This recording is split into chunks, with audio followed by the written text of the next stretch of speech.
I sent this letter off to my senators yesterday, and this could be something that could end up being far worse than the DMCA if it passes. I've put a link to both the bill and to my letter in the video info. And in hindsight, I think I made the letter a bit long. It's better to keep these things short, so if you write your senators, you might want to keep it to about half the length, but feel free to copy and paste from mine and use whatever parts you want, so I'll read out the whole letter I sent to them. I am writing to oppose S3804, the Combating Online Infringement and Counterfeits Act.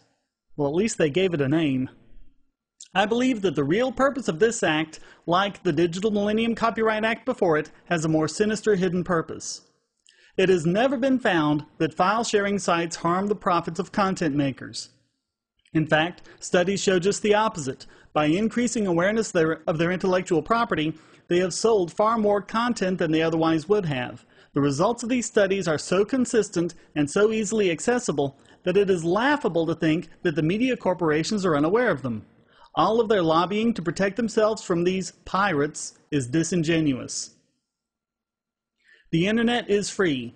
On the internet, we have true liberty where all are equal.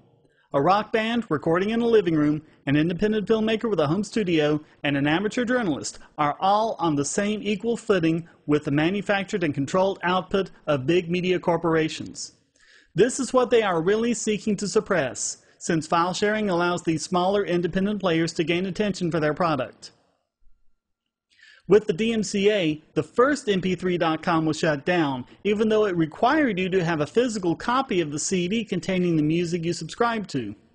They shut down programmers who were trying to make a DVD player for Linux. Instead of paying the corporations for the means of viewing content they had legally purchased, programmers were even arrested for trying to make ebooks accessible to the blind.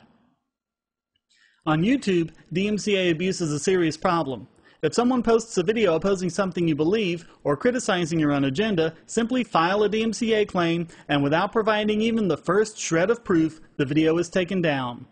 Countless videos have been lost, and even entire channels banned because of action taken against videos that had no infringing content because of a dishonest few.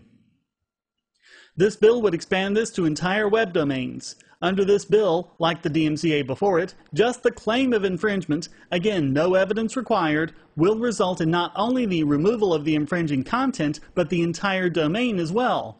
Not merely affecting the individual who allegedly infringed the copyright, not merely removing the alleged infringing content, the action is against the entire domain, meaning the entire website and any other websites sharing that domain are rendered completely inaccessible.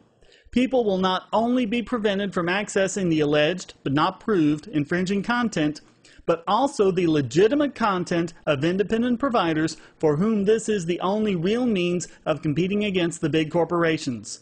All of this without the Attorney General so much as even filing an action.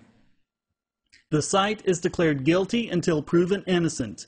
This is mercantilism at its worst, the very thing our forefathers rebelled against when they dumped British tea into Boston Harbor. Even worse, this bill has chilling ramifications for freedom of speech. An entire website can be shut down by an unproved claim. What is to stop abuse from happening all over the internet? This bill has, so far, been suppressed from appearing on the GPO's website. I was able to read it because someone posted it to scribd.com, where users can post documents. This site is potentially vulnerable to the ramifications of this act.